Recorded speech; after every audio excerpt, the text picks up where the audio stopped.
움직이지 않고 자리를 지킨다.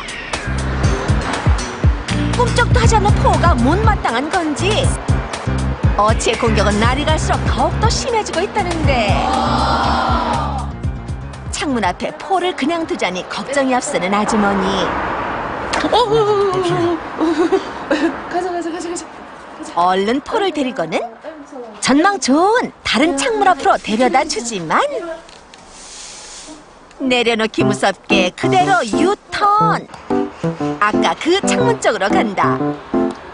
무슨 자석이라도 붙여둔 건지 망설임 없이 곧장 창문 위로 향하는데, 자기 목소리를 흉내내는 그리고는 친구가 신기한 거죠. 역시나 호기심 가득한 눈빛으로 창문 밖을 바라보고 있다. 이젠 아예 배까지 깔고. 이쪽이 원래 올라가는 거 좋아하죠. 이상한 새 나타나면서는 우리 포가 이 자리에 더 집착하는 것 같아요. 움찔움찔하면서도 창문 앞에 딱 붙어 떨어질 줄 모르는 포. 어치의 일거수일투족에 눈과 귀 모두 완전 집중이다. 안 되겠다, 그만해야지. 아이고, 내려오자. 보다 못한 아주머니, 결국 포를 내려놓고 창문을 닫아버린다. 하지만 요 며칠 어치에게 푹 빠져있는 듯한 포. 창문을 향해 미련을 버리지 못한다. 어느새 잠잠해진 창문 밖. 그런데 포? 지금 너 뭐하는 거니? 어딜 가려는 건지 급하게 뛰어가는 녀석. 포가 향한 것은 바깥이 잘 보이는 베란다다. 어치가 보고 싶어 몸이 달아있던 녀석. 생각 끝에 베란다에 잠입한 건데, 방충망이 없는 커다란 창문 앞에서 흥분한 듯한 포. 마치 어치에게 다가갈 기세로 얼굴을 창살 너머로 내밀기까지. 이때 고양이 소리를 내며 공격하는 어치. 창살이 없는 만큼 직접적인 공격을 시도한다. 하지만 화가 가라앉지 않은 듯 포를 향해 쉴 새 없이 공격을 퍼부어대는 어치. 거긴 안 돼, 위험하다, 거기는. 아유, 거긴 안 되겠다. 아주머니가 나서서 얼른 포부터 챙겨드는데, 여기는 저쪽하고 달라서 창살이 없거든요. 뭐 직접적으로 들어올 수도 있고. 그런데 그때 어치의 갑작스런 기습. 포호막도 없이 눈앞에서 공격을 받자 제대로 놀란 포. 눈이 동그래졌다.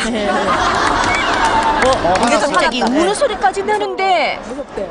보통 고양이가 새를 공격해야 맞는 거잖아요. 그렇죠. 근데 제가 저렇게 막 공격을 해대니까 너무 무서운 거죠. 놀라운 거죠. 막. 얼른 포를 데리고 들어오는 아주머니.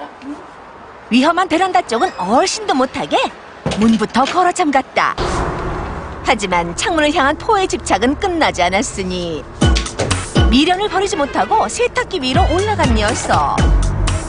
닫힌 창문 앞에 당도하자 창문 틈새를 앞발로 긁어대느라 안달이 났다. 그렇게 얼마나 지났을까? 창문이 아주 조금 열렸다. 그리곤 바깥쪽 창문을 열기 위해 기를 쓰고 매달리는 모습인데, 결국 보다 못한 딸이 창문을 열어주자 기다렸다는 듯 냉큼 창틀 위로 올라간다. 포가 다시 창문 너머로 그 모습을 드러내자 또다시 감돌기 시작하는 긴장감. 역시나 바로 공격이다. 보고는 싶은데 이제는 살짝 겁을 먹은 듯한 녀석. 이 상황을 이렇게 보고만 있어도 되는 걸까? 둘의 불편한 관계를 정리하기 위해서는 먼저 그 원인부터 찾아야 한다.